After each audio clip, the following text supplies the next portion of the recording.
good morning. So, meron po akong na-spot, si ma'am, pwede po kayo magpakilala po? Ako si Luis Cagarado from Cavite, Kawit.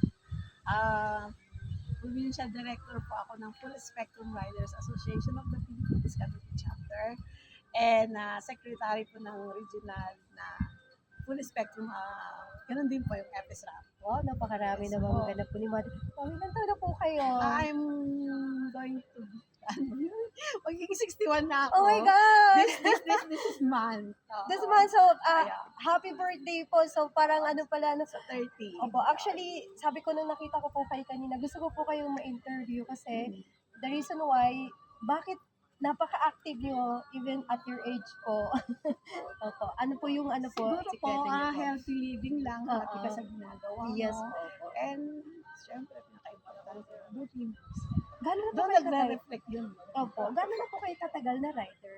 Actually, mahigit na 10 taon. Wow, 10 years na po kayo nagmumotor. Okay, so disiplinadong motorista po tayo. Ano? Oo, Oo.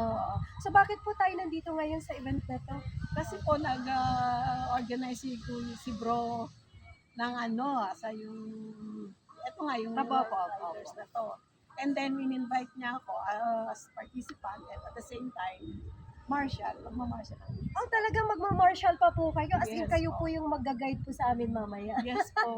Grabe. So, mami, gusto po, ano pong mga message niyo po para po sa katulad nating medyo sa edad natin, di ba? So, yung iba, ano po yung gusto niyong ibigay na mensahe po sa kanila? Sa mga nagkakaedad po, senior po, Yes. dapat Hindi healthy ko mabanggit yung living tayo. senior.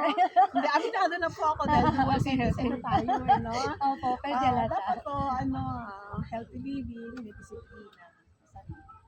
Sa pagkain lalo na, syempre po. Ano po ba yung mga pagkain na kinakain niyo po para maging maging aware po kami, no? Para gayahin na rin po namin yung diet ninyo. Actually, lahat naman kinakain ko. Lahat Kaya lang, kinakain. dapat limit, paunti-unti lang. So may mga anak naman families, apo, ganyan. Meron na po. Buti hindi po kayo pinapagalitan.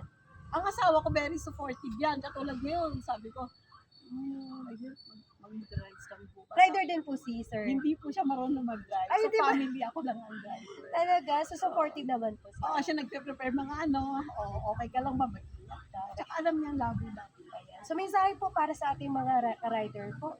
Sa lahat po ng rider, sa buong Pilipinas, lahat po, hindi ko naman mention lahat, napakarami. Opo. Basta mag-iingat lang po tayo lagi. Disiplina po sa kalsada, importante po yan. Lalo Alright. na Maraming po salamat po sa pag-unlock sa interview and good luck po mamaya sa pagmamarshal po. Saludo po talaga ako sa inyo. Thank you po. Thank you Saludo so din ako much sa po. inyo. Thank you po. Ayan.